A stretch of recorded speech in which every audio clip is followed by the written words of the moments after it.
Bueno, ahora voy a hacer otro rack porque vamos a ver otra manera de elegir instrumentos.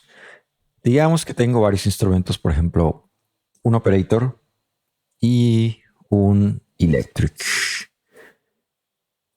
Ahí está.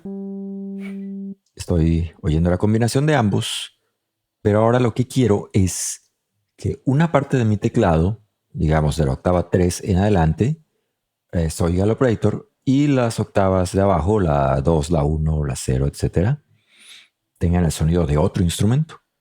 Esta técnica se llama Split Keyboard y la puedo hacer yendo a la sección Key.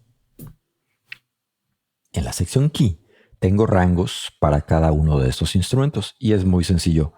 Simplemente le digo operator, va a estar asignado a las notas de Do 3 en adelante y electric va a estar asignado a las notas de Do 3 hacia abajo. Bueno, de Si 2 hacia abajo. Entonces, por ejemplo, aquí toco notas de la octava 2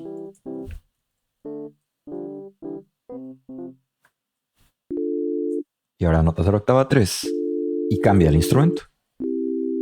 Aquí pueden ver las notas que estoy tocando. Y al mismo tiempo puedo tocar notas de una y otro. Entonces el split keyboard me sirve para tener dos instrumentos en el mismo teclado.